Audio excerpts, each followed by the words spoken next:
It is 6:30. We're calling this regular city council meeting for the city of Chavano Park to order. If you would please join Conrad Kirkendall in the Pledge of Allegiance and Buddy Alleman in the invocation. I pledge allegiance To the flag of the United States of America and to the republic which stands, one nation, under God, indivisible, with liberty and justice for all. Gracious God, we thank you for this opportunity to call people together in support of our community. We thank you for each and every one who is present here today. You have blessed us with supportive stewards who seek what is best for our city, and we thank you most for all of being here in our midst.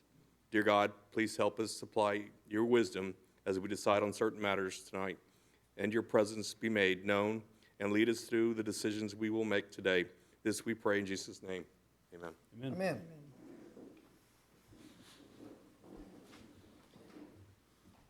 Item number 3, citizens be heard. Patricia Martin, please join us at 211 Hunters Branch South. Good evening, dear valued gathering. Before I'm on the timer with my 3 minutes, I would like to make a mention of the fact that I talked to Mr. Lee Powers at the end of January, and he told me on the phone that the subject I want to talk about tonight would be on the agenda for February. And to my surprise, last week on Friday, I could not see it there. So I don't know what happened. I'm here anyway, even though it's not on the agenda, even though I was told it was. So now, if you want to time me, I'll be ready. Dear respected council and dear respected mayor, my name is Patricia Marn. I live on 211 Hunters Branch South in the old section. I routinely wear this reflector belt when I attempt to walk my recommended 10,000 steps or get my weekly 150 minutes of cardio activity recommended by several health organizations. I also walk on the opposite side of and against traffic on our lovely neighborhood streets.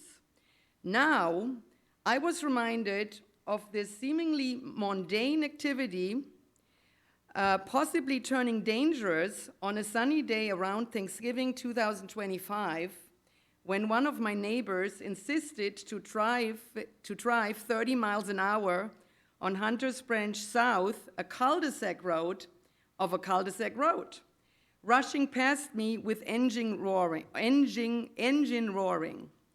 This got me thinking. If I should practice and perfect my safety jump into the bushes in order to get away from potentially deadly cars, or instead reach out to my city and propose a speed limit change. Roadway environment, vehicle type and design, and road user behaviors contribute to pedestrian crashes. Pedestrians are particularly vulnerable to severe injury and fatality in crashes. Countermeasures aimed at reducing speeds have the potential to save lives for both pedestrians and drivers. Alongside factors such as speed and pedestrian age, the design of the vehicle contributes to injury severity for the person outside the vehicle as well as the occupants. I respectfully ask our elected council to discuss and consider changing the current speed limit from 30 miles an hour, put in place, I believe, in 1956, to a more adequate speed limit of 20 miles per hour for today's 2026 traffic reality. And I have, if I may hand this over, I have 2 exhibits of era 1970s cars compared to the car sizes nowadays, just to see visually what the size of cars are nowadays compared to the Thank you. older times. Thank you. Thank you very much. Thank you. David Marn at 211 Hunters Branch South. Good evening, Mayor and City Council. My name is David Marn. I'm here tonight respectfully request the city study and consider reducing the default residential speed limit on streets without sidewalks from 30 miles an hour to 20 miles an hour. And on the way here this afternoon, I actually drove on De Zavala. And on De Zavala, for the safety of the contracted laborers, the speed limit is now 25 and not 30 miles an hour. And these contracted laborers are fit individuals who could jump out of the way, not like many of our citizens who are senior citizens. And De Zavala is a straight road. It is not a turning, twisty road with a lot of vegetation with not a very good line of sight. So we apparently care more as a city towards our contracted laborers than we do for our citizens. Many of our residential streets were designed in a more rural style, and they often lack sidewalks, have limited line of sight, and include curves and landscaping that reduce visibility. At the same time, these streets are actively used by pedestrians, including seniors, families, and residents walking for exercise or with pets. 30 miles an hour, a vehicle travels at 44 feet per second. That leaves very little reaction time if a pedestrian appears from around a curve, a driveway, or a parked vehicle. At 20 miles an hour, stopping distance is significantly shorter, and the risk of severe injury or fatality is, for a pedestrian, a collision drops dramatically. The issue becomes even more important now that Texas has eliminated mandatory vehicle inspections. While most drivers maintain their vehicles responsibly, the removal of inspections increases the likelihood that some vehicles on our roads may have worn brakes, tires, lighting, all factors that increase stopping distance and collision risk. Chavano Park is known for being a safe, walkable community. While residents value the quality of life, lowering the residential speed limits on streets without sidewalks would be a practical, low-cost way to improve safety and align our policies on how these streets are actually used.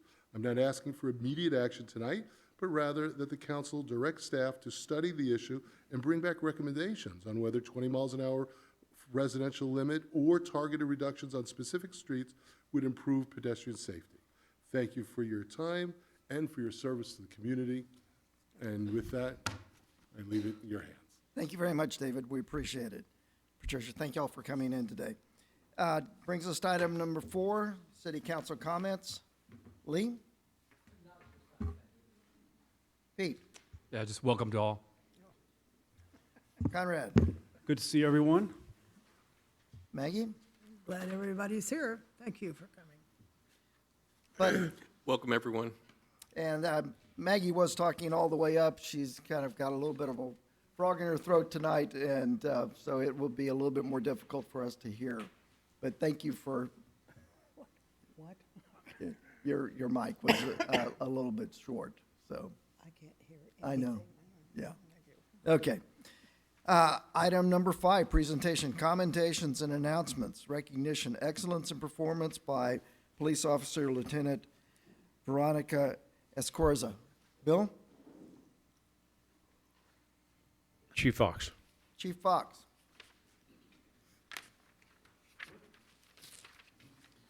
So Veronica is misled. She thinks she's here to give a presentation on her grant from last month, so. Thank you very much. Last month, Johnny actually submitted Veronica from Public Works, submitted Veronica for this award, this month's, or last quarter's award. But last month, in November, Veronica was on her regular patrol duties and came across some gentlemen, some contractors that were hooked up to one of our fire hydrants and taking water. They didn't have a meter on there, but she stopped. She noticed it where most people would have probably just driven on by. She took action and was able to identify them and stop any more water loss from there. And so that's what Johnny has nominated her for last quarter. Good job. Wait. Before you go there, Bill, I think that there are many of us that would like to sing the accolades of Lieutenant Veronica because She is just absolutely awesome in so many ways. It is not just catching people with the water. And Johnny, I do appreciate you reaching across the aisle and going to another department for this recognition. But you are bringing an esprit de corps in the rank and file, and I just love your style of leadership. Thank you so very much for all that you do. Is there anybody else that would like to chime in on this before Bill hands out the medallion? Conrad? We appreciate your proactiveness. It's exactly like Chief said, not everyone does that, and we do appreciate that very much. Pete? You know, I don't know that there's anybody that's more engaging than Veronica. She does an excellent job of engaging our residents and yet upholding the standards. So thank you very much for all you do. So from the city manager's perspective, to lead is to influence change. And you can do that whether you're a patrol officer, whether you're a private in the Army, whether you're a colonel, whether you're the chief of police. But we brought in Veronica and the lieutenant from another city, and she immediately started setting the example of how to do things correct. And so she put her in a leadership position, and the impact has been fantastic. And so the police presence across the neighborhoods, the number of contacts we've had with our residents, the number of stops, the number of violations that have sent a strong message to all those people that might be coming outside of the community. Don't come to Chavano Park because we have an active patrol. So this is actually an accumulation of a lot of different things. You've probably earned this a couple of times over. It's my pleasure to give you this coin of excellence. It says commitment to excellence, and your name will be inscribed in the Employee of the Quarter plaque, which we have out in the, congratulations.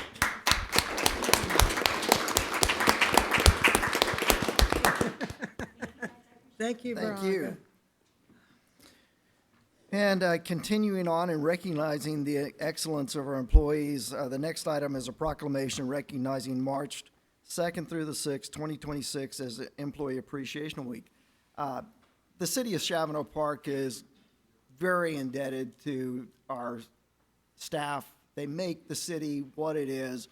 If it were not for the Chavano Park women and that organization and the employees of Chavano Park, we would not be the organization that we are and have the city that we have. The citizens greatly appreciate everything that our staff do. And so on behalf of all the employees, Chief Dover is going to come forward and accept the proclamation. All right.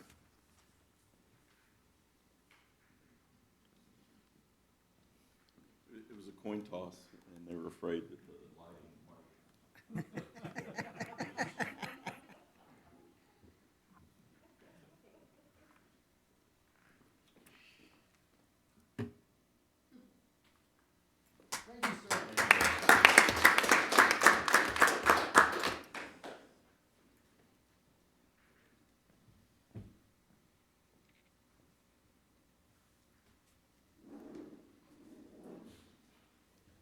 Brings us to item number 6, consent agenda. All matters listed under this item are considered routine by the city council and will be enacted by one motion. There will not be separate discussion of these items. If discussion is desired by any alderman on any item, that item will be removed from the consent agenda and will be considered separately. Do we have a motion to accept and or approve items 6.1 through 6.8? We have a motion from Lee. Second. We have a second from Maggie. There being no discussion, all in favor say aye. Aye. All opposed, same sign. The motion carries 5-0. Item number 7, city manager's report. All matters listed under this item are considered routine by the city council and will only be considered at the request of one or more aldermen. Coincident with each item listed, discussion will generally occur at the end of the regular agenda items. Does anybody wish to pull any of items 7.1 through 7.6? There being no request, brings us to item number 8, regular agenda items. Item 8.1, discussion, action, consideration, and approval of Resolution R 2026-004, approving and authorizing the execution of a reimbursement agreement relating to the Chavano Park 1604 Public Improvement District, and resolving other matters related thereto. Curtis?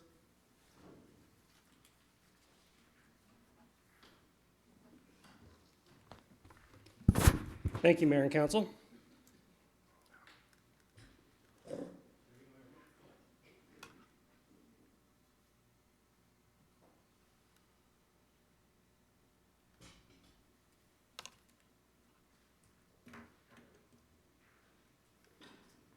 Sorry about that. All right, if you remember back to last month, we had all the technical issues. I wasn't able to show you the slides, and we did have the attorneys on my phone, but now we actually have them behind me. You'll see their faces pop in as they speak. Right now, you just see the council chambers. It's just set to go who's currently speaking. But I have Carolyn McDonald with Brown and McDonald Law Firm with Bitterblue on the call, as well as Chris Guevara with Norton Rose Fulbright, our bond attorney, and Lucas Eckert here with Bitterblue is also in the room as well. These are two actions back-to-back we have lined up for you. Last month, if you recall, we briefed it as best we could, but no action was taken. It was tabled because we needed some more time for this new ownership entity within the Rogers family to be established and all these agreements be updated to this. It's Chavano Crest PID LTD. That's the name of the new entity that was created. Otherwise, there's been no edits to the agreements you saw last month in the terms, but I'll run through them relatively quickly. Just to take you back to this, what we're talking about, a public improvement district, or PID. City Council approved the creation of our first PID at September 16, 2024. And also a professional service agreement was approved with the Rogers Chavano Ranch entity to compensate the city for all costs associated with this PID.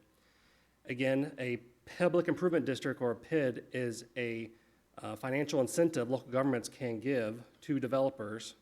And it allows developers to submit petitions and requests to use taxing authority to assess levies to properties within that area only, not the rest of the taxpayers across the city, to develop public infrastructure. So the PID financing basics, the city, again, we're the taxing authority, and all tax proceeds from Bexar County from the PID are deposited in city accounts.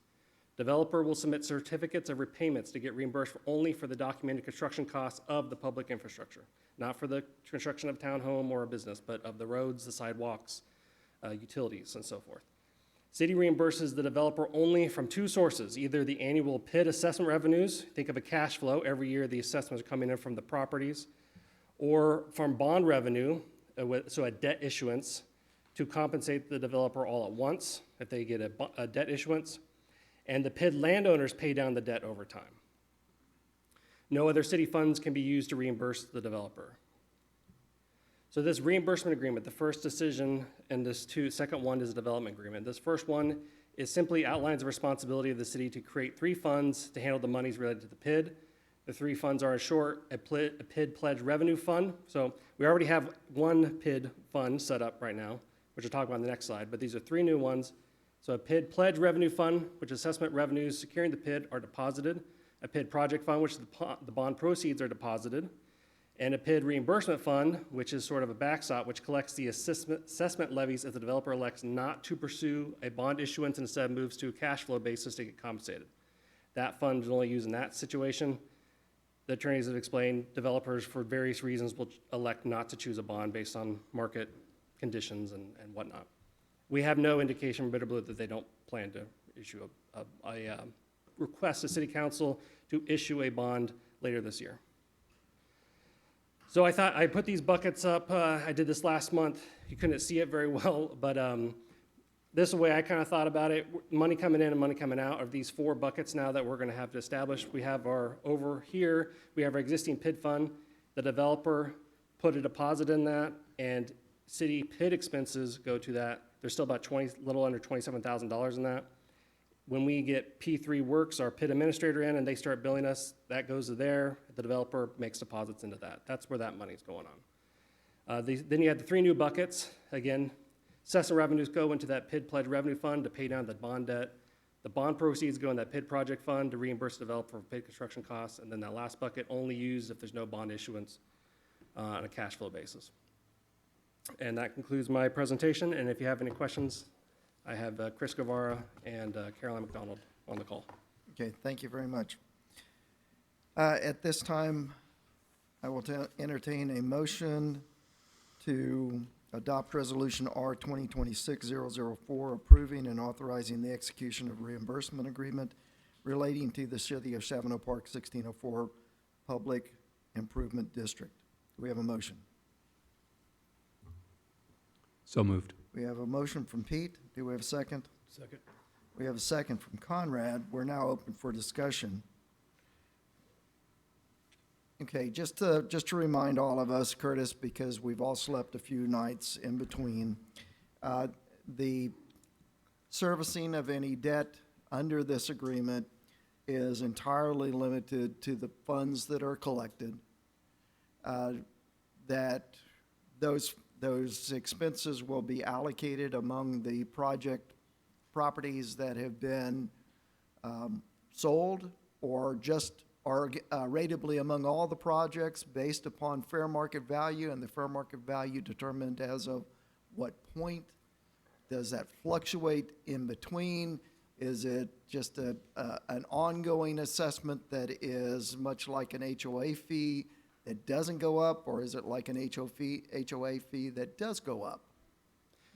That is a great question, Mayor, and well, your question directly points to the further actions that will come before City Council from Bitter Blue, and that's to establish a service and assessment plan, the SAP, which is the big legal document. It's been explained to us, it can be 80 to 100 pages, and there, I believe, that's where the legitimacy behind the tax rate that's assessed, the repayment of the bond, what that tax rate is for the property owners within, the future property owners within that PID. I believe that is where it's all established. Okay, but the number one question is, there is no liability for the City of Chavano Park? For the wider city, no. Yes, okay. Very good. Anybody else? Pete? Are there any insurance requirements for the PID? No, I just asked, we were updating our TML, and I just asked her, is city real estate? And she said, no, it's covered by general liability.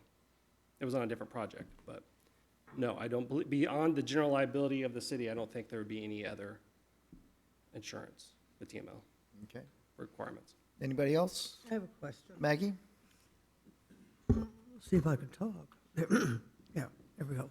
I had a citizen ask me that's who's been trying to follow this, concerned about the liability to Chavano Park in case the townhomes don't sell, because they are concerned they'll be facing 1604, but as I think I recall, they're really facing landward, right, the opposite of 1604, which would give maybe a nicer view for them. Well, their concern was that the townhomes would not sell. This would be a liability to Chavano Park, but I'm just hearing, that there is no liability, but there are the concerns there. So I asked that they consult with you folks, but they asked that I bring it up in city council so that they could hear. Caroline, I might ask you to come in on this. I know that we have a dissolution agreement in this situation where this is a failed investment, how that's wind down. Could you go into that a little bit, Caroline? Yeah, I might actually punt this over to Chris. I haven't actually seen this happen before. I don't know if you have a dissolution. I think only once I've seen it, but never in a PID where I've drafted the dissolution agreement. My firm has drafted it, but typically that pertains to certain development metrics that may or may not be met. I believe the dissolution agreement in our PID sets a certain, I think it's within a couple of years, 2 years within PID creation. If assessments haven't been levied, then the PID can be voluntarily dissolved by the city council. And there's some caveats to that. I think the developer under that agreement can ask for an extension And I think that it may need to be extended based on the timeline of our development here, because the PID was created in late 2024, and we may end up meeting the 2-year, going beyond the 2-year mark just through regular course of action. I would mention that, the dissolution agreement, pertains to whether or not an assessment levy would happen, and that is a trigger for dissolution. I think that in the hypothetical that's being posed, the concern is if assessments are levied on the property and homes do not sell, who would pay the assessment? And I think that the answer to that question is it's going to be the developer's responsibility, or whoever the landowner, whoever owns the land within the PID. It could be a home builder, something like that, that the developer right now conveys it to, who's going to build the home product that will be purchased, and the people who will live there will eventually pay the assessments, will live in. I think that there's a couple of things. So I think that if bonds are issued, I think that, on the face of the bonds, throughout the bond documents, it's stated multiple times very explicitly that the credit is not against the city of Chavano Park's general taxing authority. It's not an obligation of the state or the county or any other entity. It is a special obligation of the PID that's only payable through assessments. So the answer to if assessments are levied and they're not paid, then that becomes a liability of the developer, and I think that's going to become a recourse of the bondholder. If bonds are issued, that would be a recourse of the bondholders against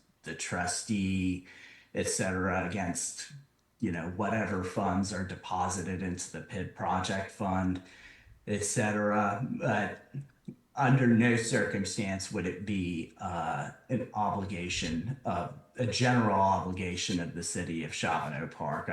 Under either circumstance, whether we issue bonds or whether it's just cash flow from assessments, the only source of payment is the assessments.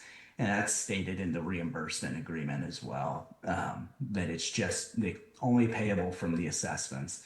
So I think that's part of what Curtis had mentioned, that there's no liability of the city because this obligation can only be paid through the assessments and not through the general taxing authority of the city. Okay, thank you very much. Did that answer everybody's question? Bill, do you have anything that you'd Another like way to to add? look at this is the value of the land is worth significantly more now than even the projected PID construction cost of the infrastructure. Once the infrastructure is built, that land even becomes more valuable because you've added the streets, the electricity, the sewer, the water, et cetera. So if there was some sort of issue that went on, it wouldn't fall on the city. Whoever holds those notes or whatever it may be would potentially far exceed in gains in terms of reselling and collecting all that later. Okay. Thank you, Bill. Pete? Who is the entity that we're entering the agreement with? It's not Bitter Blue, is it? What's the titled entity? Chavano Crest PID LTD is the legal entity, but it is just maybe Caroline, I don't know. Subsidiary of Bitter Blue. Yeah. Blue is still the representative. Okay. There's no further discussion. All in favor, say aye. Aye. Aye. All opposed, same sign. The motion carries 5-0. Item 8.2, discussion action, consideration and approval of resolution R 2026-005, approving and authorizing the execution of a development agreement relating to Chavano Park 1604 Public Improvement District and resolving other matters related thereto. Curtis. Thank you again, Mayor. So this is the second item on the agenda dealing with the PID. This is a development agreement. This is essentially what outlines how the public infrastructure is going to be built. This I put on the slide here is we're actually getting more into engineering beyond our concept plans you've been looking at. They're laying out lots and what it could look like and lot lines. But this, as we get moved towards, in their draft schedule, they're planning to start the construction of public infrastructure, the road, Pond Park, and such, the sidewalks, in the spring. So when I look at this development agreement, I looked at it, what were the benefits the city was gaining this, and what were the benefits the developer was gaining it. And so, in my mind, the city benefits from the development agreement because it clearly outlines the developer's responsibility to build the public road, Pond Park, with the sidewalks, bike lanes, hike and bike trail, a municipal land recreational area, and all the public utilities that go along with that. The municipal land amenities will be maintained by a property owners association within the PID after they're built. Ensures the public infrastructure is developed in accordance with city standards and inspections, gives us all the authority on that. The developer provides performance and payment bonds to ensure the authorized improvements are constructed as proposed. And the developer provides a 2-year maintenance bond after the construction of public facilities are complete and after inspections and acceptance of the city. So we run into an issue where cracks are appearing in roads. 2 years later, it's their responsibility to fix those. The developer, what they're gaining with this development agreement, the biggest one is vested rights to develop the 22 acres within the approved concept plan and our zoning and all the regulatory approvals we've given so far through this process. You just approved the plat, again, accepted it from P&Z, as an example, and they gain protections from undue and unreasonable city inspections and reviews. And I think it's important to note this development agreement and language in there in the event we were just talking, if the event the developer fails to construct the public facilities, there is language in there that the city has the authority to construct the public facilities themselves using the PID assessments and the bond funding. So that's another option. The city could continue on building the road even in a situation under that agreement, under this agreement. And that's my summary of it. And again, we have the attorneys on the call. Okay, thank you very much. At this time, I will entertain a motion to adopt Resolution R 2026-005, approving and authorizing the execution of the development agreement relating to the City of Chavano Park 1604 Public Improvement District. Do we have a motion? We have a motion from Lee. Do we have a second? Second. We have a second from Buddy. We're now open for discussion. Buddy? Curtis, have the price points of the homes stayed the same? Or what are they? So they haven't given us new assessments from when we approved the initial PID petition, but I'm assuming that will be in the service and assessment plan, Caroline? Yes. So Caroline, if you'd remind us, I think it was at the $1 million to $1.2 million price point. Is that still what you're looking at, That's correct. Okay, thank you. Buddy? Okay. One of the things that we're doing here is historically Denton Communities has absorbed all those costs, and somewhere during the development phase, they are in a position to reimburse themselves for the cost of all the infrastructure. The cost of the infrastructure will now be borne by all of the residents and all of the property owners who are owning that property into the future, and they will be paying for it as a part of that project, as opposed to that being laid into the capital improvements as a part of each one of those different parcels by Denton Communities. It is simply a transfer, or I see it as a transfer of the obligation to pay for the improvements. At the end of the day, we will still have the same developer supervising the development of this project. It will be the same developer who supervised the estates, who supervised Chavano Creek, who supervised Bentley Manor, Willowwood, and Huntington. So it's not as if we're finding something new here. It is simply finding a different payment mechanism and spreading that payment cost among each one of the different homeowners over an extended period of time. If there's no further discussion, all in favor of Resolution R 2026-005, approving and authorizing the execution of development agreement relating to the Chavano Park 1604 Public Improvement District, say aye. Aye. Aye. All opposed, same sign. The motion carries 5-0. Item 8.3. Thank you very much, Curtis. Discussion review fiscal year 2025-26 budgets, section long-range financial planning considerations. Bill and Brenda. So I'll And be the Curtis. primary briefer. Brenda's my backup with the details. Curtis put a lot of the budget portion together associated, as we normally do as a team.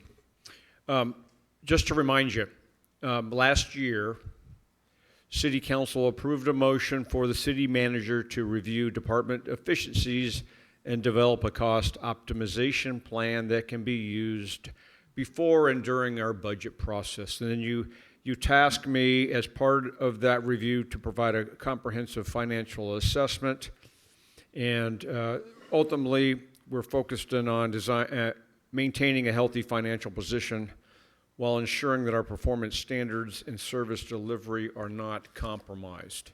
So we've been tackling this a couple ways. This is part one of part two. Part one is simply to take a look at our budget section here, which is titled Long-Term Financial Planning. And it's about 10 pages long, maybe 7 pages. And I'm going to explain that tonight. And then what we're working on internally in the staff, and I'll talk about it later, is the more detailed cost efficiency analysis, which we're going to brief you. Okay, so next slide.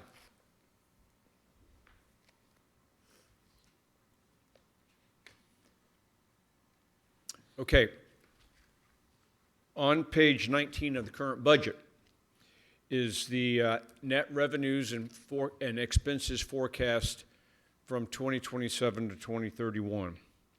And on the surface, it looks alarming, but you know what I want to say is that there's going to be some challenges. We've known about that for years and years, but a lot of this is based upon decision points the city council needs to make and or have already been outlined in the 2023 town plan that we need to move forward.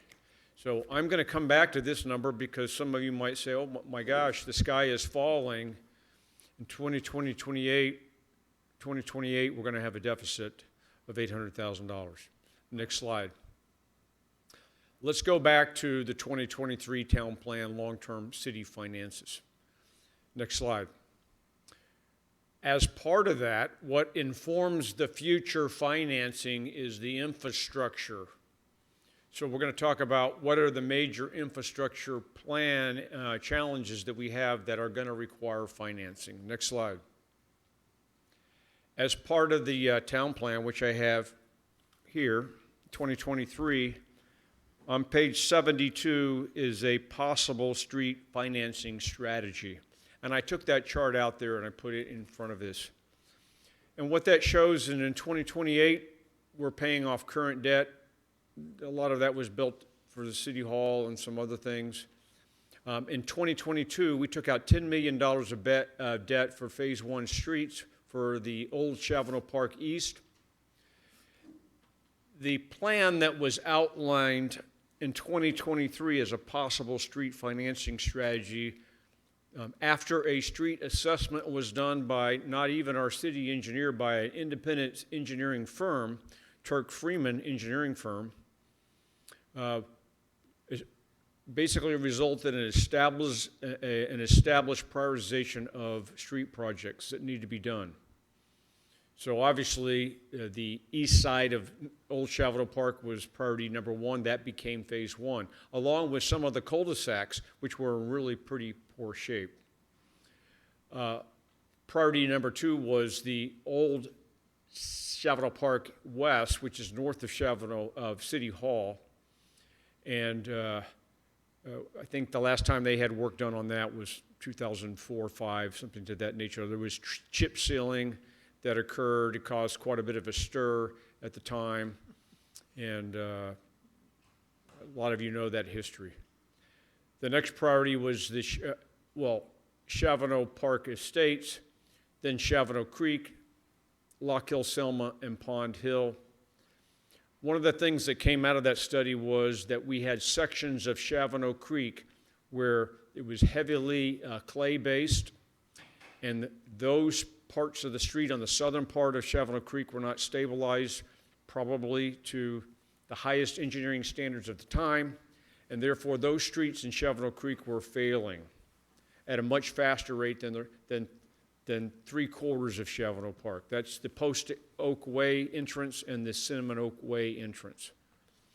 So what we did was we included that kind of as an add-on to Chavano Park Phase 1 because the current plan would not have Chavano Creek street reconstruction occurred until 2028, and those streets were not going to last. They were heavily breaking up with spider cracks, and actually the street sank in one area 3 inches where the manholes were there.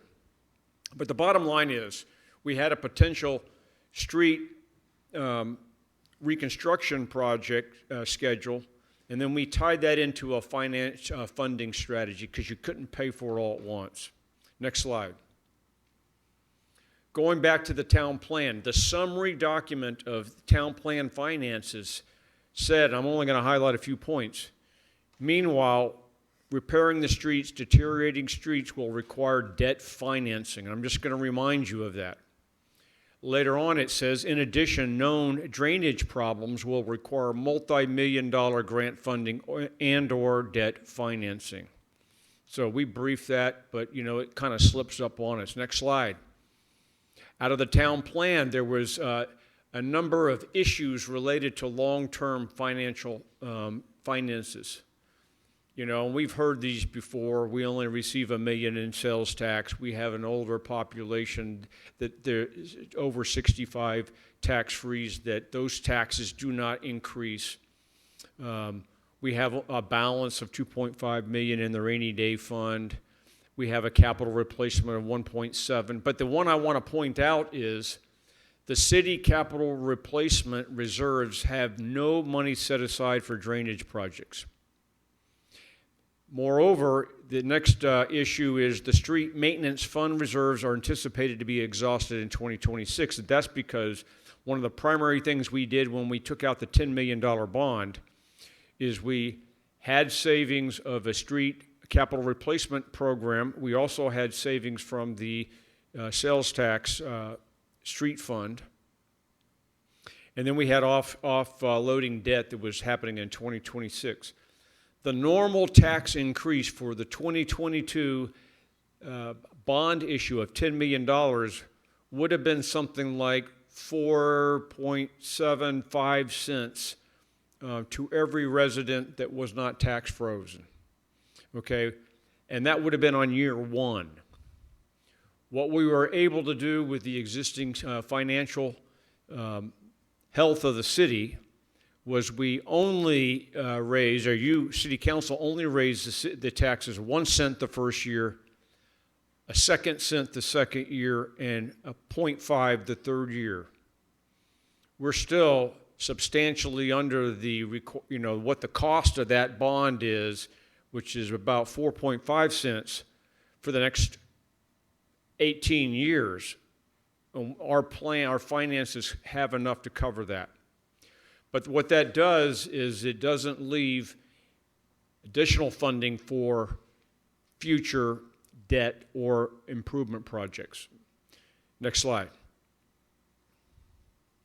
So the action steps, of course, include and pursue grant funding for state and federal for street drainage and water system renewal. Future city councils and city staff should incorporate long-term financial planning into the annual budget. City staff should propose a standardized bond project cycle to allow a regular infrastructure renewal without increasing property taxes. And note, that means after you've implemented 4 different increments. As you offload the 4th one, you can take new projects at no additional cost. The problem is that you have to go through this 20 years before you're off ramping some of the debt so that you can pick up new debt at no additional cost. And so because we didn't have regularly scheduled debt, which was coming on board, say, every 5 years, and then 20 years later, it comes off, that allows you to take out new debt once you've established the tax rate. That's not been established in Chavano Park. It's actually a fairly common practice. San Antonio, I'll remind you, will say, we're going to take out $2 billion worth of debt, and it's not going to cost you any additional taxes, which is really not true. It's just not going to change your tax rate. As the tax debt is paid off, they just add more debt, but it's steady, so it's predictable. And in some cases, they've even been able to take it down as they've ramped up. So the purpose of this is just to remind you where we come, and so also to give you an assessment of what's in the future in a couple of years. Next slide. Okay, so one of the summary points was to create a municipal bond cycle strategy. I was just kind of talking about that, where every 5 years you take out and you issue new debt. You try to secure grants to reduce the debt that you have to do, and then at the 20-year mark, you're just taking on the same debt that you've already established, or you could reduce it. What we're saying here is to address future infrastructure challenges, the city intends to use all available funding options, some which we don't know of right now, which includes grant whenever possible. However, the municipal bond debt will be the primary source of funding, just because, you know, the revenues that we currently are bringing in cover the operational cost. Next slide. So it brings us back to, what do we have in the budget? What is this chart that we say that we have $800,000 shortfall? We're going to talk about that. One of the asterisk points there is funding for future capital replacement savings is not a true expenditure, but is shown to reflect commitments of money. Okay, so it's kind of complicated because this chart is not your budget. This doesn't say we're going to have a budget shortfall of $800,000. It's simply a matter of what revenues you bring and what expenses that you have that you currently have now. So any bond decisions, any tax increases, any capital replacement fund purchases aren't included in that. So how do we get to that number? How do we get to that? So the first thing I would tell you is we have a spreadsheet. It's called the mother of all spreadsheets. It basically covers a 5-year period of time, and every line number for our entire budget, we have the past 3 years on it, and then we have a predictable amount, which we've made assumptions on. I think I can go to the next slide now. So those assumptions are based upon what we think the sales tax growth will be, what is the ad valorem tax growth going to be, what is our permits going to be, are we going to get any development fees, what's the expenses for staff that are estimated, what's the inflation rate, et cetera, like that. So that's kind of what we work. What are those assumptions? Every one of those spreadsheet factors has an assumption to it. I would say that we could show you up here. It would be hard for everyone to see. Some of you I briefed individually because you're part of this committee, which I am reporting back to, and we can very easily do a one-on-one with you to kind of talk through that. It's very complex. I will say that capital replacement purchases are not funded by new revenues that we get on an annual basis. We save in advance. So if you have a big ambulance, for example, that you're taking from the capital replacement, it shows it as a shortfall on my chart, but it's not really a shortfall. And we'll talk about that in a second. New debt, I kind of mentioned this. If you take out $5 million, we're not going to pay the debt payment using ad valorem taxes because we're pretty tight on the current ad valorem taxes and sales tax we already have. And so we work through that in the annual budget every time. New debt basically has to be paid for with debt repayment sources, which primarily is increasing it in your INS of your tax revenue. Next slide. Okay, in 2028, here's an assumption. We're going to replace one ambulance, $270,000. That's going to be paid for out of the capital replacement fund. Something that you all know, but every city is going to have to face. The second challenge is Texas passed a new law that says if you own a business, that your property exemption, tax exemption, goes into effect. Brenda, you might help me with that. What's that number? Under 120? It went from 2,500 to 125,000. 125,000. For this tax year. So every business in Chavano Park is now going to be exempt from paying personal business taxes on that equipment up to $125,000. Essentially, all the taxes that we receive from the commercial businesses, we're not going to get unless these businesses have $300,000 and $400,000 or $1 million worth of equipment. And this is going to hit a lot harder to all the cities across, and every city is going to have a deficit. We estimate that's $92,000. We don't really know until we see what's going to happen. That's unforeseen challenge right there for sure. That was dictated as you could call it an unfunded mandate from the state of Texas, present to us. We made an assumption that the cost for Phase 2 road construction north of City Hall, west of Northwest Military Highway, including drainage projects, will be $5 million. That has not been approved. But it's kind of on a schedule. It's on it's a possible street reconstruction strategy and funding strategy. And we know that we can delay that.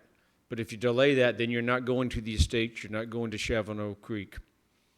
But the cost of $5 million at 20 years at a 5% loan would be approximately $400,000. And that's part of that $800,000 that we were talking about. Next slide. This is a very simplified mathematic chart to simplify this. You take the $800,000 and you reimburse it back from the capital replacement fund for $270,000, and then you assume that you're going to receive new debt payments of up to $400,000, then that projected delta between the revenues and the expenses is about $150,000. Much of that is attributed to this loss of tax revenue from the businesses in the commercial taxing district. So I'm going to go back to the past. Next slide. I'm going to go back to 2023 when we were putting the town plan together. The first time we briefed the long-term city finances, we gave an overview of projections and analysis. It's similar to the same chart I just showed you. The next slide, the April chart showed that we would have about a $370,000 deficit in 2028. So something has changed. But if you take a look at it, it also showed we had a budget deficit of $836,000 in 2023. Obviously, that did not happen, right? We had a surplus in 2023. It also predicted we would have a deficit in 24 and 25, and we've had surpluses in both of those years. Our current budget in 2026 is balanced, and whereas that was a $226,000 budget, because that's the assumptions we were using at the time, and they're very conservative. We're trying not to paint exactly a rosy figure that we're going to have mud on our face. Next slide.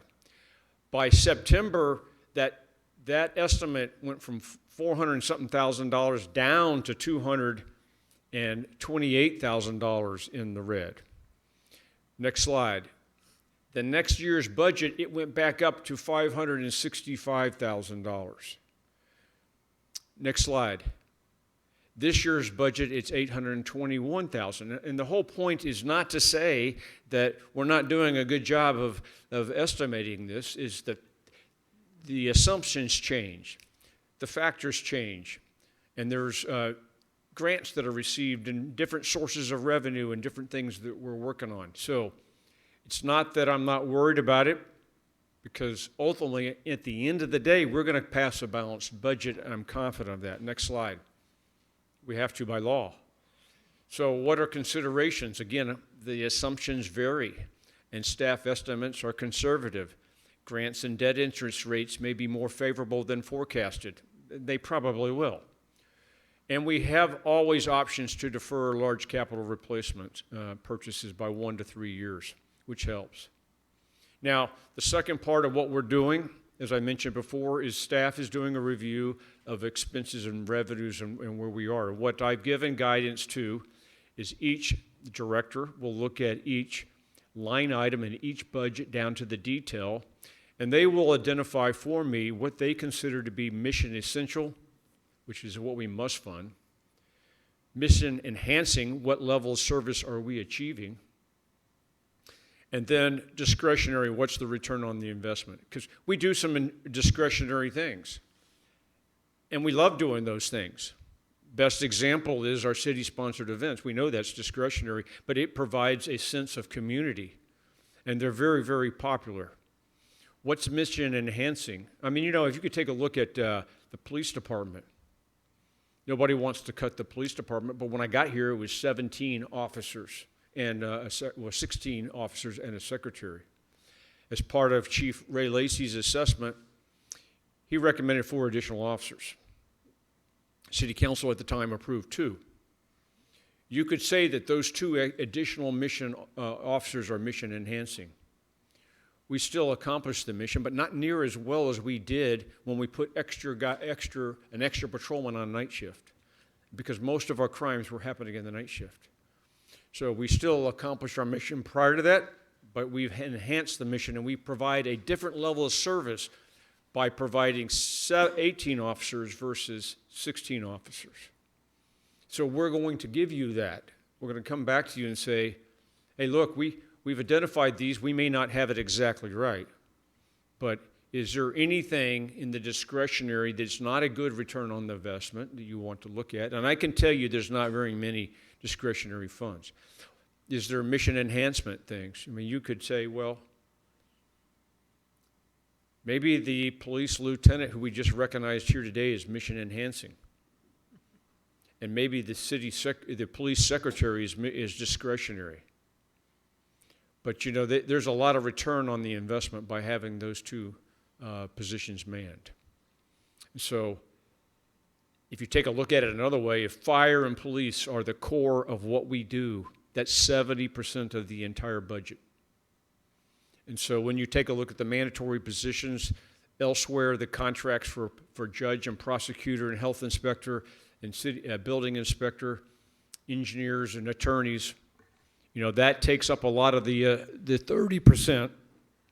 And there's obviously statutory requirements for certain positions. So I'm not painting a bad picture here, but this is just part 1 to introduce here's where we came, and then we owe you what you have highlighted in blue. This is all, the bottom line is creating a constant balance between maintaining an excellent level of service versus cost to provide. And we know we have one of the lowest tax rates in local municipalities. We've enjoyed that for a long time. We also have one of the highest level of performances and service levels we provide. And so ultimately, we've all known as the development gets developed out and there's not a lot of new property tax added, to maintain that, there's likely to be expenses that are cut and revenues that have to be raised. And there's only limited ways to do either one of those. Do I have another slide, or is that it? Yeah, just discussion. Okay. So, Thank you very much, Bill. This is not an action item. I'm going to open it up for discussion. Do we have any questions, comments, concerns? Pete? So, Bill, one of the things I very much appreciate is that there's a lot of variables in this, especially when you start looking at trying to forecast. And the further you go out, the more difficult that forecasting gets. So I appreciate all the work that's done. But I do think it's essential to make good decisions, to be able to look, try to make the crystal ball as clear as we can. One of the questions I do have, and I can't remember if it was 3 or 4 years ago, but one of the things that you presented to council was an assessment of the street conditions. We had, I think, an engineering firm or a intern go assess all the streets, the conditions of those streets, and to have an understanding of what the condition of those streets are is really important in order to be able to make decisions on how we might move forward. So my question is maybe at a future council meeting, if you could make some of that information available, or as we go through the budget cycle, if you could make some of that information available, I think it would help us make better decisions, as the streets are a huge impact on what we have. The other question I have is, in your view, do you see the drainage project as essential, or is it discretionary? Well, we're in a drought, and so no one thinks of the drainage during a drought. But in 1998 and 2002, it was not discretionary. What we have talked about is, if we're going to tear up the streets, you have an opportunity to do the drainage project. You don't have to do that, so I could say it's discretionary, because you could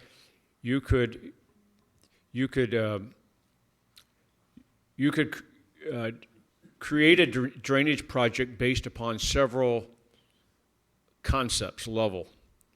We started out with, let's create a drainage channel and raise the low water crossings and make a safer project, as well as try to reduce the amount of flooding that may occur. It's problematic in trying to reduce the amount of flooding, because there's a capability that the ground has to carry it. You can channel it to a degree, but once it reaches a certain level, it's still going to flood no matter what you do. And the houses are built where the houses are built. The primary concern should be the low water crossings, and then try to provide the safe flow. Any extra monies that you might had, you could then consider improving the channel so that you could reduce the area concept of the drainage. What we had briefed this city council before, and we have been considering, is applying for a federal grant that would enhance both the streets and the drainage. Because when you throw drainage in, especially, I'm just going to be frank with you, after the floods in Kerrville this year, you're likely to be more competitive in grants through our congressman. And so when we did Days of Allah, we included the street reconstruction and the drainage project in Days of Allah along with phase 1. So we asked for a $5 million grant of a $15 million project. And then what they gave us was a $4 million grant. And then we adjusted the scope of the project in Days of Allah so that the grant could pay for all of Days of Allah and all the funding. So we could do the same thing. You could get an estimate that the drainage was going to cost ideally $4 million, and that the streets are going to cost $7 million. You go for a grant of $7 million, and then maybe you get a grant for $2 million, and then you adjust the drainage down to only the cost reimbursed from the grant. Or you can reduce it more and then pay for some of the streets, because the grant would be streets and drainage. So we can do a number of things at that point in time based upon the federal money we get. And we do believe there's a window of opportunity this next year. It's our intention to apply for a grant coming up, starting in the next couple months. And so that's why this is going to start gaining momentum, because if that's what we're going to do, we're going to have to do a little bit more preliminary work and bring it back to City Council. Okay. I just want to make a comment, Bill and your staff, Brenda, all the moving parts and all the cause and effect that y'all bring up as far as spreadsheets, the fiscal optimization per department, and how it relates to the smallest detail on how the impact it is for the dollars that we need for the future. It's very easy to raise taxes, but it's hard to instill fiscal responsibility within each department to where preventive maintenance has a big impact, as you used your example in the ambulance. If we keep them fit, if we keep them running right, the constant oversight on the equipment and the extension of the life performance of that piece of equipment, it makes a big difference in the budget. And I applaud you all for being scalable and keeping keeping each department responsible for what we owe the citizens of Chavano Park by just not doing it the easy way and raising taxes. But so thank you all. Okay. Okay, doesn't look like we've got that much more, Bill. Pete, just to remind you, you and I worked on the town plan together. I believe that the timeline that is in the town plan represents our best available information at that time on when these roads are going to be going from good and okay to fair and then eventually degrading to the state of poor. We don't, you know, you go through San Antonio and so many of the roads in San Antonio are poor. And when you live in a community where the average home value is a 7-figure number, you don't expect to have poor roads. Nobody expects to have poor roads. In fact, Mary had somebody who came up to them and said, well, De Zavala is just in horrible shape and y'all have got potholes. It's like, didn't you notice that it's under construction and that it's being reworked? It's like, you know, some people don't understand, and it goes kind of to your comment about some people are going to complain, Pete, about my ice cream's too cold. I understand that. As you are working through this, Bill, we can see the effort of staff as we go through the good, better, best type of analysis. And, you know, the job that we have as city, as a city council, and that you and our staff have, is perfection is the enemy of good. Perfection is one of those standards that's often impossible to obtain. And generally, the cost of getting there, the incremental value and the incremental improvements are just not worth the effort. So I commend y'all on this first level of briefing that you've done. And you look at this, and we all look at this, Bill, and we can see the effort that the staff has put in this to build this plan over the last 10 years. You know, the plan that is being shown in the budget and that is in the town plan is a plan that has been evolving over a 10-year period of time. And is it going to be better next year and the year after? Yeah, there are going to be incremental improvements in that. And we're going to understand what we are facing more clearly. And I commend everybody who's been involved in this project. Buddy, Conrad, I commend y'all for the efforts in this project and helping us to get to the understandings that we have tonight, and look forward to the next level of onion peeling that we're going to do, whether we're going to do that in March or April, but look forward to it, obviously. Bill, let you have the final word. Nothing further. Okay. Thank you very much. Item 8.4, discussion action, review Phase 2 road construction timeline and water line relocation considerations. Bill and Johnny. Johnny can speak first? I'm going to speak first and give an overview, and then Johnny's going to get into the details of how all this works. Next slide. We just talked about the town plan.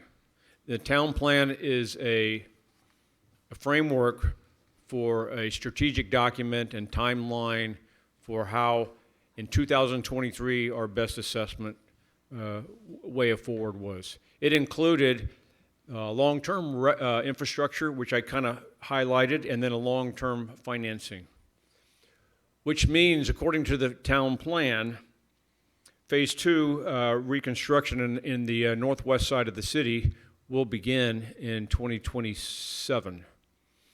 And so that's securing financing, going out for contracts, negotiating that, and doing it.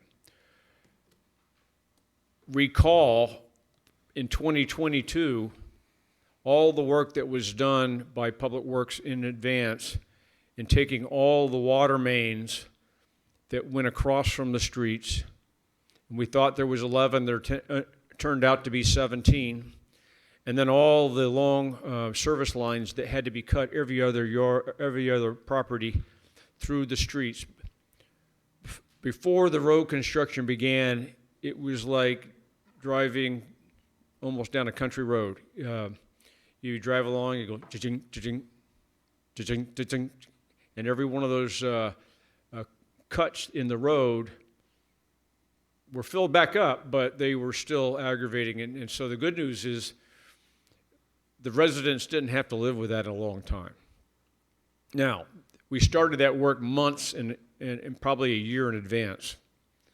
So we have a bigger challenge in some ways on the northwest side than the northeast side. And Johnny's going to get into the details of that. We're going to explain it. But if we want to be ready for a 2027 project, which can be deferred, we can even get the financing and defer it for a year or two. Then we've got to, but if we want to start in 2027, we've got to begin some of the water main relocations and the water service lines, and then the conduit water crossings of that. And so, next slide. One thing we did do that you guys authorized, the city council did, was putting all the details in the GIS map here. I can't brief you on a GIS map, but we have all this stuff mapped into a GIS location map. And so I'm just going to summarize it. We have some of the water mains run parallel under the street, whereas in the east side, we didn't have any of the water mains under the street, relatively speaking, other than part of the Trinity. Okay? And so we have a number of water service lines that go across as well as crossings. And so Johnny's going to walk you through that. But what we're looking for is a portion of this to be green lighted, and or what are your questions? What else do you need? Guidance from you, questions that we can come back to you so that we can proceed on the right time. Because once we tear up the streets, we're putting city council in a position to where you're forced to repair the streets, and then if you don't have the funds, you're forced to go out for debt. You're forced to then raise taxes. And so the decision actually isn't next year, it's got to be before then. It doesn't have to be made tonight, but it's coming forward. So Johnny. Awesome. Good evening, council. So we were tasked to start finding areas that were in conflict with our future construction project, the Phase 2 construction. So the guys went out, and we started out with 3 specific items. We wanted to know what lines were in the street, what are the long service lines looking like, and what are crossings looking like. Crossings are anything that where it's a bigger water main that's actually crossing the street. Services are just residents' water lines, and then the mains are the transmission lines that feed everybody their water to their houses. So we started out, we got 3 locations. We got Honeybee, Broken Bow, and Elm Springs. So we started out at Honeybee. Honeybee has approximately 1,092 feet of water main currently located right in the roadway. So there's a total of 1,092 feet of water main in the right-of-way. We're proposing to put it on the even side of the road. That was chosen for a pretty strategic reason, being that I hadn't updated, and I'm sorry, Bill, is there's currently a water main running on the odd side in between the houses on the odd side in the alleyway. So all those service lines are currently on the odd side in the alleyway in the back of their homes. So everything on Honeybee would be located in the front, but it would be just on the even side, no long services crossing the road. Also installing a fire hydrant at the halfway point. So currently we have 2 fire hydrants, one at Turkey Creek, one at Honeybee. We would like to put one there's a creek that runs through there, a low point. That's kind of more or less the halfway point, and we would be installing a fire hydrant there. Currently, the water main is sitting in that area. At its deepest, it's about 30 inches. That is most shallow, and this is just the main. It's about 24 inches deep. So we're looking to get that upgraded. We do have a conflict at the 100 address, which is the left-hand address on the even side. There's a nice oak tree currently on the driveway side of it, as you can see on that picture there. We're planning on 45ing into the road in that portion there, and that would leave us with some infrastructure in the roadway. But if repairs were having to be made for whatever reason, if the line does break, we would be able to just a saw cut and then make that repair and go back in. We could even isolate it to where we can put isolation valves on each side of that 45 to close the loop, because it's going to be looped around and give us a better vantage point of stopping water before it damages so much of our infrastructure as far as roads going. And next slide, please, Curtis. Broken Bow. Broken Bow is our next location. We have 1,338 feet. It seems like a longer run, but there's less conflicts in this area. We have some crossings that are currently coming from alleyways. We do have 5 service lines that would be in conflict there, 114 through 122. Those are the addresses that would need new long services to cross over. We would be crossing those over with casing and 1-inch water services. Starting at well site number 5 is where we'd be proposing to start at, putting it in the right of way. There's a crepe myrtle tree currently at the access point, and we would be kind of fortifying off of that crepe myrtle, trying to avoid any root systems on there, and then starting on our right of way. We do already have an easement through there because we have our utility road for the water well, so we can get in there.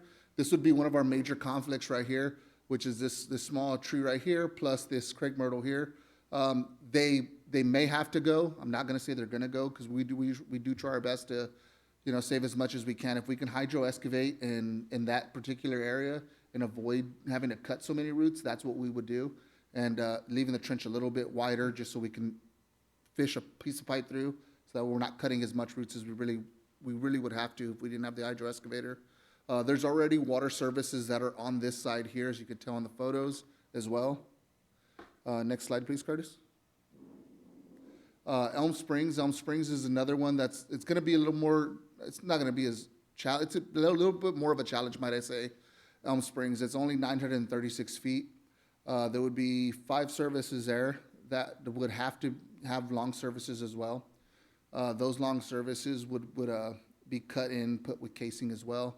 This water line is about 24 inches deep. It is 4-inch ductile. We're looking to upgrade it to 6-inch PVC, and we're looking to tie it in at 124 Elm Springs, and then tying it in at the bikeway location at the home that's kind of canted on the side there. We would be tying it in on the side of the home by the alleyway and keeping the water line predominantly in the right-of-way. Yes, we're creating another crossing, but that crossing would eliminate us having to mess with a lot of overhead CPS foliage if we were to stay on the south side. They have quite a bit of trees and a few CPS poles as well in that area. And those are the Craig Myrtles on Elm Springs. The Craig Myrtles on Elm Springs, we're going to try our best to stay away from them, like I said. And those are kind of at the Bikeway and Elm Springs intersection. And if you look on the one to the left, that's an oak tree. We're going to try our best to hydro excavate as much as possible. We are going to use a rock saw. But when we get to that specific area, what we'll probably do is hydro excavate a good 10-foot ditch, and then maybe go in with the mini excavator, remove some soil, and then if we can fish it through, we'll fish it through. If not, we'll cut just the roots we need to cut to get down and pass that water line through that area, that specific area, excuse me. So the water line service inventory, there's total throughout the whole Phase 2 project, there's 227 service lines throughout the whole system, and we're looking at completing about 3 services a day is what we're anticipating, 3 to 5. We did lose Jesse, as we all know. He went over to Leon Valley, so we're kind of balancing with an odd number crew right now, trying to make everything work out. But we should have the ranks filled in by the time we start this project. It'll be training a new operator up to our standards on how we like to operate. So there's going to be a learning curve there. So I'm anticipating still 3 services a day at minimum. And speaking with Frank and everybody, they think that's pretty doable. being that we have other duties that we have to take to, and it'll be about 17 to 30 days to complete all the service lines, and then the water main crossings, 11 water main crossings. We would have to be conducting some planned shutdowns. Some of the planned shutdowns would involve us letting our residents know about 48 hours in advance that we'll be turning off water in the area. And if we like to give them at least 2 days, but if we have to, we'll give them 3 days notice, especially some of the ones that are like on Mossy Cup, things like that, that are really one way in, one way out, because they're gonna have to also be notified for traffic and, daycare, work, things like that. They would have to be notified to say, hey, I'm gonna be running late, in 2 weeks, we're gonna be doing some construction. They can make all the arrangements, proper arrangements they have to make to work around the construction as well. These are our 11 water crossings currently that we do have within our distribution system on the Phase 2 portion. The 2 on the Northwest Military portion side, they're complete and asphalted over. Those don't need to be touched. A few of the concerning issues that I see right off the bat are the Hunters Branch that we discussed. Hunters Branch South, they're gonna need, definitely enough notice to come in and out and when we're gonna be in there. The Mossy Cup and Mossy Cup West as well. And Longbow, half of them can go out one way and come out on Broken Bow, and the other half can come in off of Northwest Military to get access. But the main thing is letting people know that are gonna be affected, that only have one way in and one way out. Honeybee being another one, and Turkey Creek being another one as well. But we communicate that. We always do. We try our best to keep our residents updated with any information before we even start anything.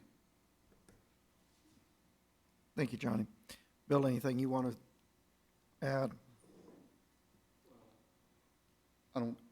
We've got a financial impact slide here, and so that's quite a bit of money. We have that in the reserves, but it would significantly deplete that. And so what we've been looking at in the Water Advisory Committee is looking at possible financing alternatives. We haven't dug real deep into that yet, but I envision at some point in time we might complete that in the next month or so and then come back to you and say, here's what we are. How much of the equipment have we already purchased, the supplies? We got some of the crossings purchased already. We had it budgeted. We just have to buy the pipe itself and the backfill material. But we got some of the mega lug fittings, some of the couplings and things like that we would need. But just the pipe, we don't like to buy just because if it does sit on our pipe rack, it is exposed to the sun, and we like to keep it out of the weather until we're actually ready to install. So most of the crossings, we have most of the fittings for that right now on hand. Yeah, so this is $500,000 in just supplies. Obviously, it's a significant amount of labor and wear and tear on the equipment, but it's doable. The other thing that I would just highlight is, and I think that's the last slide, is that correct? Oh, yeah. At first glance, relocating the water lines that are in the middle of the street seem to be very, very disruptive, but if in closer review, it's not, because you don't have to dig them up. You can abandon them. And especially where Honeybee is, because there's no long services on one side, there will be no work in the street whatsoever except for that one little jig-jag out to save the trees. That's asbestos concrete lines that are 2 feet deep, and no matter what, we're going to have to replace those lines at some point in time, and any road construction, you're going to have replaced those streets. In Broken Bow, very similar. You don't have to tear up the road, and there's only was there how many long services line on Broken Bow? 5 long services. 5. So on Broken Bow. You can do those, and you've only gone across the road 5 times, and then you do Elm Spring, and there's how many? 5 more? Yes, sir. Okay, so a lot of work in the right of way, but all 3 of those projects can commence and are going to be needed to replace aging infrastructure anyway. And so it's a low risk ask for us to get approved of that. And that would be our first priority to do as well. So the other parts, the water crossings would probably be the second phase. And then the other part, which would be the water main crossings, the service lines would be the real labor-intensive stuff. But the funding requirement is kind of up front. So if, we've looked at what options, I think we're asking for immediate approval to initiate these water line, water infrastructure improvements, starting with phase 1 of this. I just kind of made it up, which is the street relocations. And then to try to find financing before we did that and come back to you guys with it. It's going to take us a while to initiate this, but we're looking for approval to continue to do that. I put in your notes that the action can be deferred 1 or 2 months as needed if you've got further questions and further taskers for us. Okay. Without objection, I'm going to bring this forward without a motion so that we can figure out what part of the elephant we're actually talking about. Buddy, I'll start with you. Do you have any questions? I do, Bill. Do we have any provisions in our current budget of money set aside for this at all? Go ahead. I don't think at the moment we don't. But we do have our budget that we'd be digging into to get some of these supplies done with. But you did mention that you were going to pull some of the items out of your current inventory. Will that impact your ability to service other areas of the city? No, sir. No, sir. There is a small amount that we've got allocated in the budget. Okay. Next question. 120,000 we have allocated in this year's budget. Okay. Conrad? Obviously, I do have a question about financing. You don't have an answer until you get back with us next month, correct? Yeah. Okay. Pete? I assume the WAC's on board. Yes, sir. They are on board. Okay. They are looking for y'all's blessings. A lot of discussions at the WAC. Yes, sir. Quite a bit. What are their concerns? Well, one was Turkey Creek, Honeybee, and just kind of residents, because that's going to be where we're going to be putting the water line is. One of our residents does live on Honeybee, and kind of just judging his neighbors off of how he knows them. He thinks that, one was saying it, well, they're going to be pretty upset because we are going to, interfere with quite a bit of their foliage in front of their house. And our member that does live there, says it'll be pretty easy. The only one resident that would probably be a little concerning is the 100, address 100 on Honeybee, is because they do have that nice, they have that oak tree that's right there that we'd have to 45 around. But for the most part, they were all on board with it. Okay. Another comment was, you mentioned the timeline to do this was 30 days to get the work complete? That's the installation? That would be services, sir. Yes, sir. The services? Yes, Okay. sir. Another question is, a lot of times, when you look at materials, I know they're the most expensive part of this, but how long do they take to get? Sometimes their availability can be a real problem. Do you perceive that here, or are the materials pretty available? It's pretty available. We've now gone to 3 vendors. We had 2. We picked up a third. Right. And that third vendor has been pretty clutch with having quite a bit of our material on hand when we need it, and they've been giving us a better rate than everybody else. So Okay, so that's not, that wouldn't be a hindrance to doing this? No, sir. Yeah, most of these materials are pretty common that we're going to be using. There's no custom-built stuff that we'll be needing to order in. Kind of like perfect scenario was Days of Allah when we ordered in. We had to order special rolls of pipe to cover the 500 foot for those services. Yeah. Those were like a 2 or 3 week delay. We ended up getting them in a week and a half. But everything else is kind of on the shelf type of stuff that our vendors would carry. And all new valves would be put in with it? Yes, sir. New isolation valves and everything, new Okay. tees. In your first original picture, there was a lot of little red dots all over there. Those are valves, isolation valves? Those are fire hydrants, sir. Fire hydrants? Yes, sir. All right. I think that was all my questions. Okay, that's it. Okay. Thank you. Okay.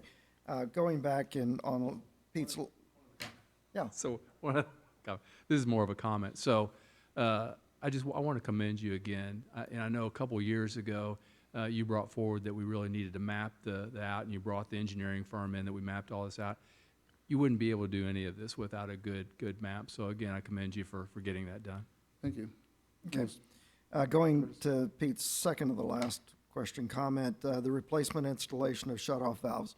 I know that when we did the east side, that we actually did a lot of new installation of shut-off valves. Are we going to be doing that here as well?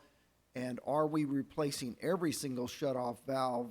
Because it's kind of like having your 6-year-old go out, play all day, and putting the same pair of underwear on him at the end of the day after you've gotten him all showered up. So I'm hoping that we're not reusing a bunch of this stuff. No, everything will be new in the ground that we're putting in, and the ones, and it's not, if they break, they're gonna break. So I've been a part of already one valve breaking that was installed in 1969 when we were doing our honeybee extensions on the cul-de-sacs when we were updating them. We got on the valve and we thought we were gonna open it, and we snapped the shaft on it. It was located in a really funky spot in the backyard of one of the homes. So unfortunately, we broke a valve, but the fortunate part of it is we got to move it out to the right-of-way where we get access to it 365 days a year, opposed to having to go jump someone's fence at 2 a.m. to turn that valve off if we have a leak. But yes, of course, we'll be putting in new valves. Okay, as we sleeve these in, are we going to sleeve everything? Are we going to put all of these in 4-inch pipes so that we can pull the service line out off of the main lines as we go from resident side to resident side? For example, the Snyder's across from my house, there is a 4-inch sleeve in there, and they dropped in a 2.5-inch line. And if something happens, y'all can go in and pull that line back out because you've got the 4-inch line in there. Are we going to be sleeving every single one of these lines that we're replacing? Yes, sir. Yes, sir. And it might not be as aggressive as a 4-inch. The Snyder's were a specific case because they did have a bigger, I think they have a 2-inch meter, so it required a bigger sleeve. So if it's a 2-inch service, you do twice the diameter of the pipe, which would be a 4-inch casing. If you're doing a 1-inch service, it'd be a 2-inch casing.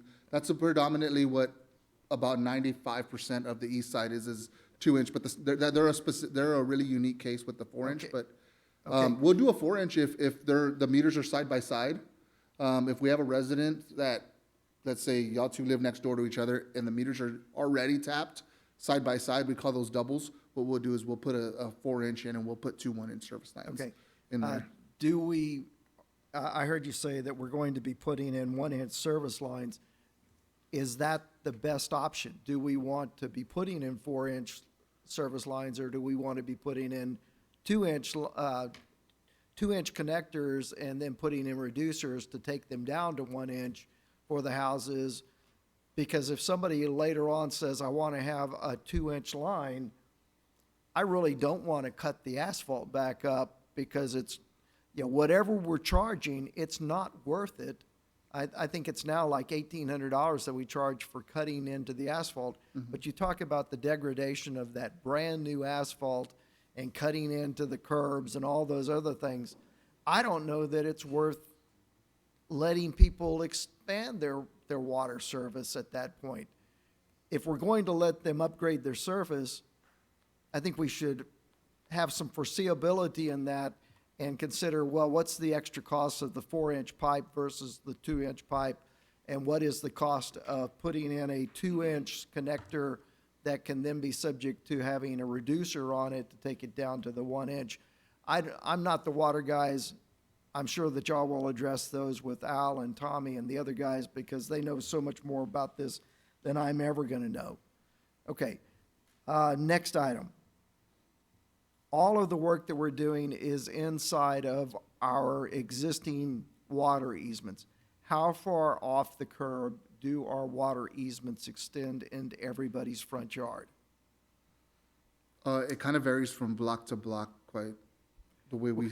And does that surprise me? No. No, it doesn't surprise me. Is it 5 feet in all cases? We're safe to say 36. We're safe to say 3 foot, 4 foot is what we have room to play with on going behind the curbs. I think it's more than that in terms of the right-of-ways. We can look at the plat and confirm that.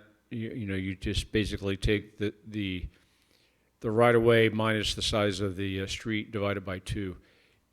Unlike the east side where the actual asphalt fluctuated and was not located in the center of the right-of-way in some cases, my personal inspection, which I've been out there on all the cul-de-sacs, Johnny and I spent an hour and a half today going through all of these today.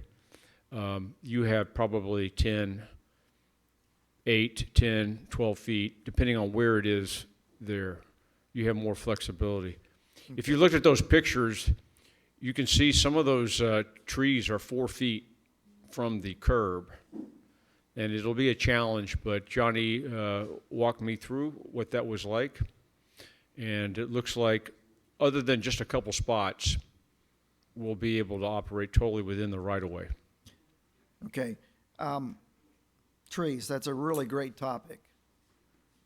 The blue pipe is very hard and very sturdy. But when you think about the power of the oak trees that we have over time, are we doing the right thing by trying to go around those oak trees, because those roots are going to migrate? And when they do, they're going to snap our pipes. And so 50 years from now, we could, as a city, be taking out trees and having to replace pipe at in a much more expensive environment than biting the bullet and saying, I'm sorry, but these trees have to go. Now, there's some trees that aren't going to have the sturdy roots. Crepe myrtles aren't going to have sturdy roots. And to the extent that we disturb the crepe myrtle roots, they're going to come up all over the place anyway, because that's the nature of crepe myrtles. I want to make sure that we're making the right decision on our oak trees, because 150 years from now, 100 years from now, these pipes, these blue pipes, are very likely to still be in the ground and still be very serviceable. And do we want to have them being destroyed by the habitat?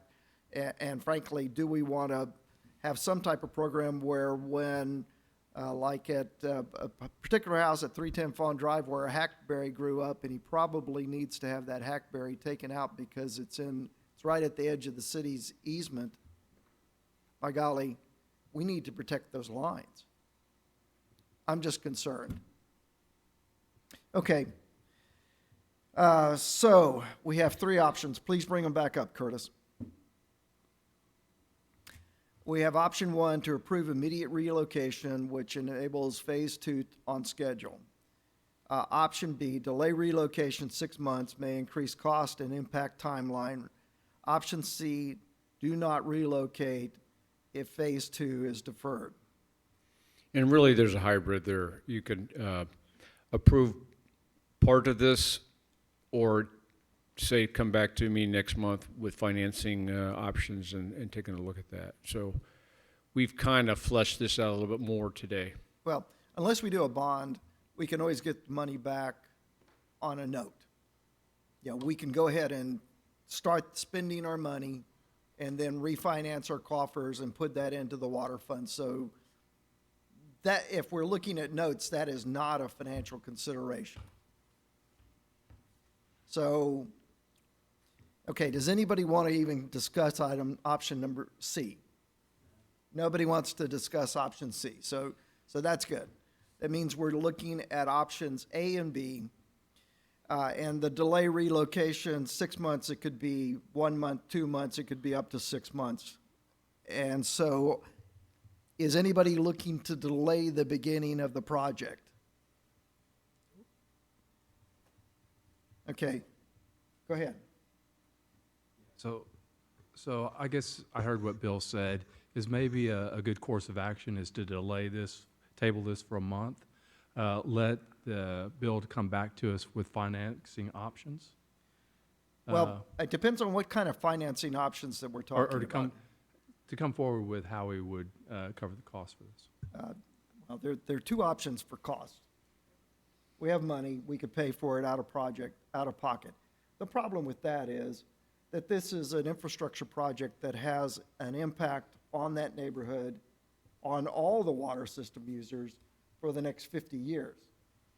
Golly, if you're making improvements for the next 50 years, you really kind of think about financing that over some period of time.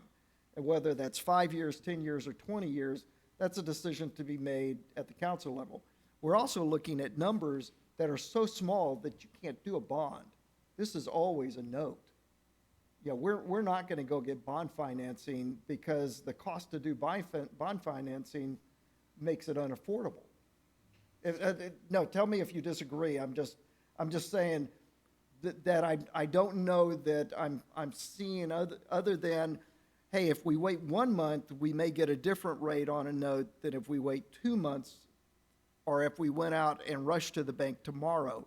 I don't think we're rushing to anybody's bank tomorrow, but we are going to come back and say, well, we're spending out of our abundance. We're going to reimburse ourselves back into our water fund, general fund, because this is a long-term capital improvement. And council gets to make a decision on whether it is 100-0 or whether it's a 90-10 or an 80-20 project of borrowed money versus capital improvement money. Do you see any benefit in the delay? So I guess I don't understand the urgency of moving forward. I mean, this, whether we delay this a month, that's not going to impact the project, because it's not like this is going to take 12 months to install. We're talking a 30-day installation, right? That's working days, of which those working days could be 8 months. I mean, I'm exaggerating a little bit, but sometimes you only have 2 working days in a week because other things are emerging. Okay, so you're saying there is an urgency to approve this. Is that what I'm hearing? Well, I think, yes, 1 month won't make a big difference, but that will get us going with clear direction more than we've been just thinking about it. We need, and we do have that $125,000 that exists in the current budget. So, Okay. Pete, I don't mean to be rude. I'm gonna bring Conrad into the conversation with this because I want to hear what Conrad's thoughts are. Conrad. Well, to answer Pete's question, this project is an inevitable, lose my words. It's going to happen at some point. So it's not necessarily urgent. It's just an inevitability. There, look at that thing started working again. And so we have these 3 projects going on, then this is inevitability. So I don't see it as rushing. I do want to contemplate this a little bit more than what I have already. But like I asked Bill, the financing, and so let's get that number in there. But I don't think coming in and doing this and going ahead and starting an 8-month project, over-exaggeration, I understand that we might as well go ahead and get started on this. Because if something does change or whatever, that can still change, but this is it's inevitable. So this is a small portion. There's already $125,000 available. Water Fund has money. So I know we're all looking at the big red negative number, and that sits there with me too. But next go around, we'll probably explain that a little bit better, but it's certainly there, and we need to mind that number. But this is inevitable. And so this is a small portion of what we'll end up doing. Yeah, just as a reminder to everybody, there are some 700 homes that are on the water system. This is a water expense. It is paid exclusively from the water funds. It has no effect on anybody's tax figures. It has nothing to do with that kind of nebulous $821,000 figure that we were looking at on the screen. This is just water figures. And I wanted to say that just in case somebody's watching and they're trying to connect 2 dots. These are on completely different books. These 2 dots are on completely different books.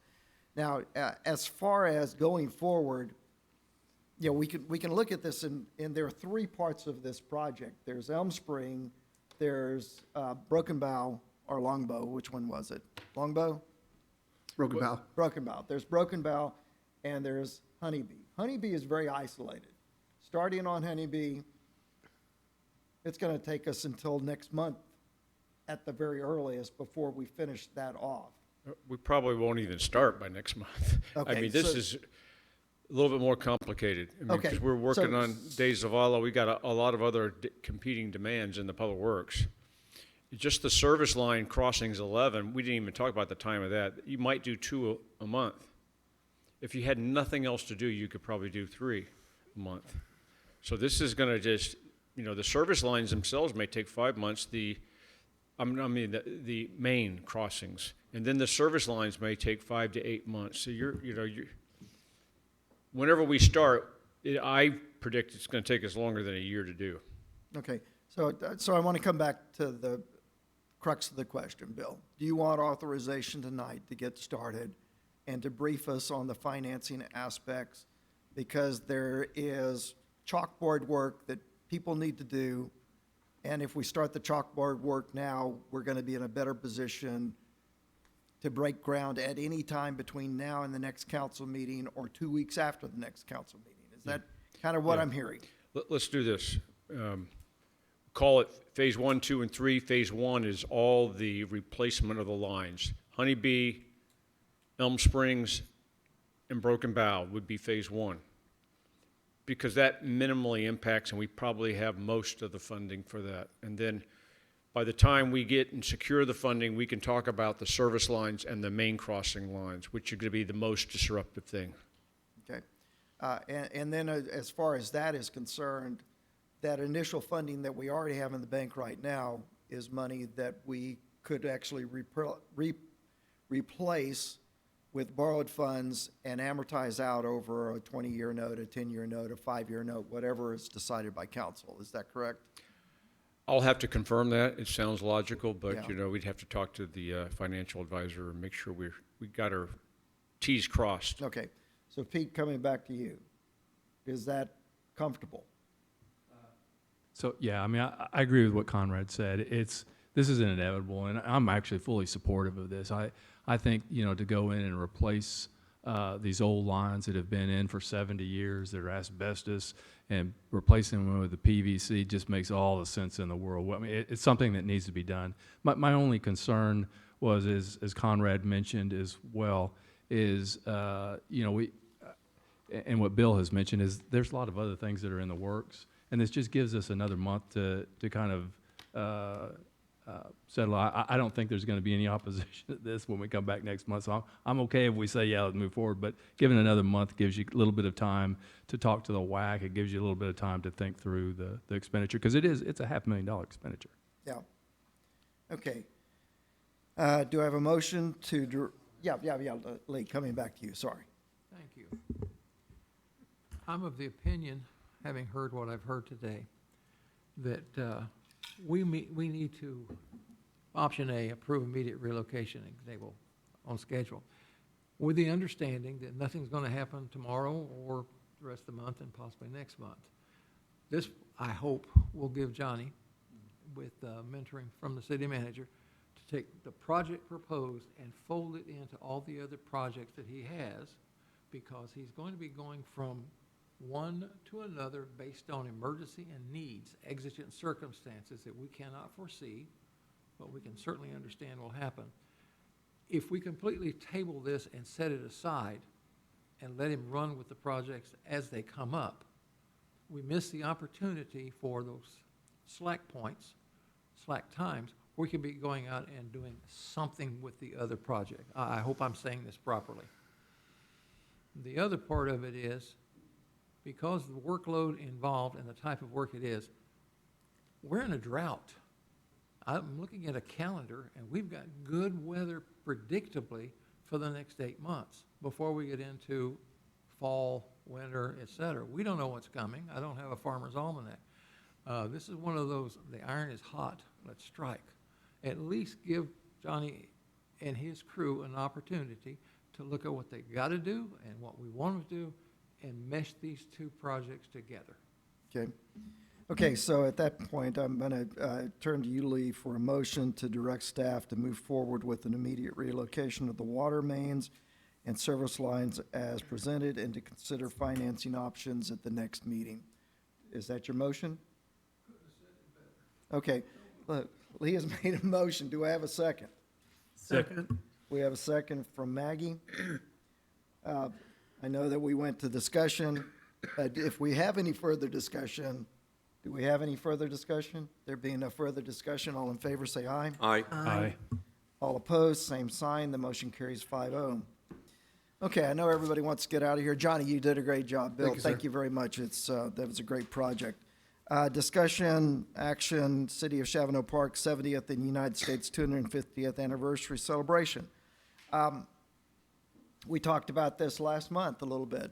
Y'all may have noticed that my wife thinks that we have the Canadian flag flying over City Hall. I just want to assure everybody that after the Americans have won the hockey against the Canadians and the men and the women, that is not the Canadian flag, that is the Grand Union flag that flew for the American Army until 1777, when Betsy Ross came along. And the Betsy Ross flag will be flying over City Hall on March the 1st through the end of March. This is here as an item to consider because when we were doing our annual budget, we did not realize that we had two nickels to squeeze together and rub together to hope to squeeze out some pennies. We found that money available to us in our discussions after the budget cycle had ended. And we have money that has been allocated to the 250th and 70th anniversary celebrations, but there may be some enhancements that we would like to do as a city because frankly, for half of our community, they will not see the tricentennial of this country. And of everybody on council, Lee, you may be the only one. But we're not going to see that. And so doing something that we can all be proud of and look back on and say, golly, I'm glad we did a little bit more, is something worthy of consideration. Now, something that Bill and I have been working on for an extended period of time has been the nature trail with the Starr family. Lisa Rosenstein died. Her family has committed a significant amount of resources to the trail already, and Bill and I will be meeting with them on March the 3rd to discuss additional contributions going toward the trail and the possibility or the idea of dedicating the trail. They have spent quite a bit. They want to have an A project that comes out of this. And, I'd like to kind of have a nod from the council members that, hey, if we get a significant fund, that we are excited about the naming of the trail for some extended number of years in honor of Lisa. Lisa is one of ours. So I'm just hoping that we have that authorization. The number that I have mentioned to the Stars is something in the range of $25,000 to $30,000 to finish off the trail.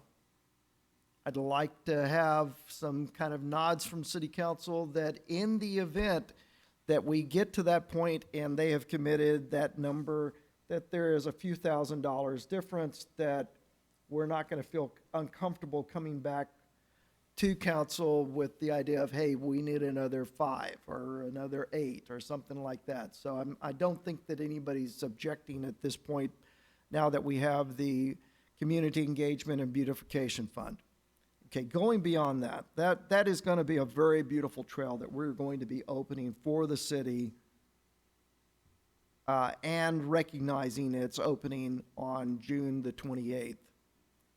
Which is the Saturday, I believe it's the Saturday before Independence Day.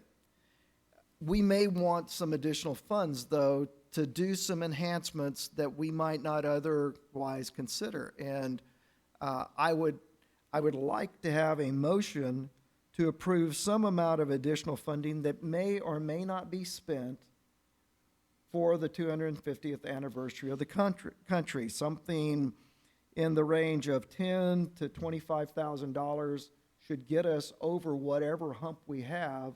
We're spending out of our abundance. We're not spending out of our operating funds. We are spending out of a fund that we did not realize was available. And frankly, if we had realized it was available, we would have discussed this in great detail during the budget cycle.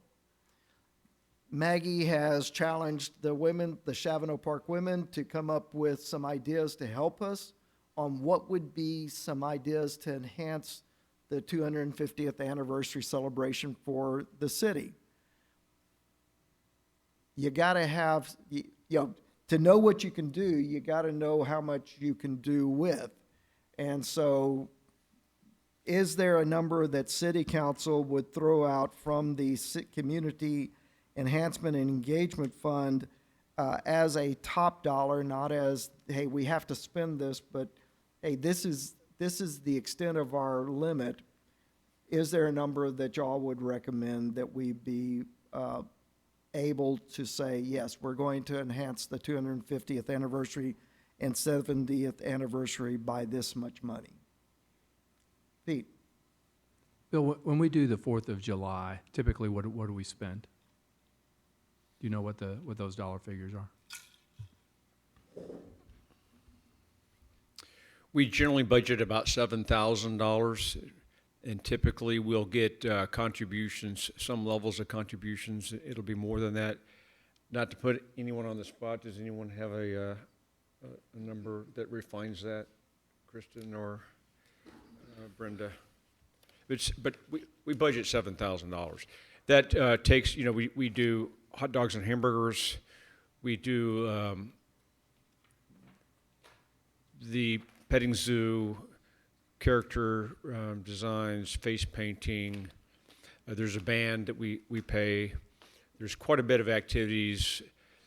We have in the past, maybe 10 years ago, had carnivals, smaller carnivals that cost quite a bit of money, and other shows and options or things we could do. So because this is a special event, this is 250 years, and we would want something on a scale of magnitude than what we normally do, what would you recommend?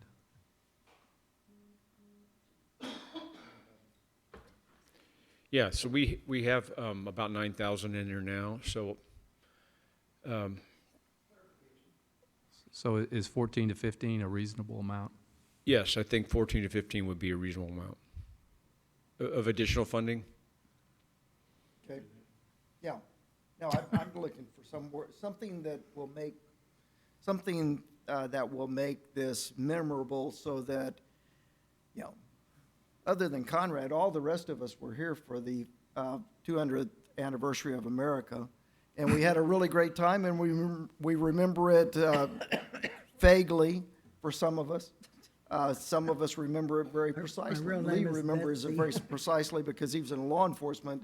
I was and he had rowing, to I was take care- rowing the boat across the Delaware. What I want to, let's clarify something for the record, because we're not talking about a separate event. We're talking about enhancing our regular 4th of July. We're just talking about an enhancement. Okay, and what you're talking about is a contingency fee or an allocation to enhance what we were all going to do? To enhance what we're going to do. So it's not a contingency, it's an. It is, we could spend up to this amount, but we're only going to spend what makes sense to spend. Okay, so we've got a pearl already of X number of dollars, correct? Yeah, that covers what we normally do. So anything extra would probably not be covered. What, about $9 grand, something like that? Is that what I heard? Yes, a little over that. 250th. Let's double it. I mean, this is a simple number. Let's make this a blowout. We're not planning a second celebration. We're already going to catch heat from our citizens on spending money on stuff like this, so let's go up for it. If I'm doubling it, can I get 150%? No, you cannot. Because with 150%, I have a little bit more flexibility to with the understanding that, hey, we want to spend the 9, but if we had to spend a little bit more, we have a little bit more to be able to spend. Well, we're spendthrift here anyway. I don't see us going, just spending money. We're not the federal government. We don't spend money just to spend it, get it off the budget for next year. So I would say I would be comfortable saying a total of $25K on this event to make it Okay. special. That would be my motion. Maggie, do you have a second? No. 25. Not yet. Okay. I want to make sure that, no, I'm all in favor for a wonderful 4th of July or commemoration, but I want to make sure that in the beautification committee, we already have monies set aside for certain projects. Will it harm that in any way? There's a lot of money, Okay, a lot of money. then I second. Okay, we have a motion and a second that the total amount for the 250th anniversary and the 70th celebration would be a combined total of $25,000, or not to exceed a combined total of $25,000. Is there any further discussion? There being no further discussion, all in favor say aye. Aye. Aye. All opposed, same sign. Motion carries, brings us to item number 9. Do we have a motion to adjourn? So Motion- moved. Second. Okay, Maggie has made a motion, and Conrad has seconded the motion. All in favor, say aye. Aye. Aye. Aye. All opposed, same sign. The motion carries. We are adjourned.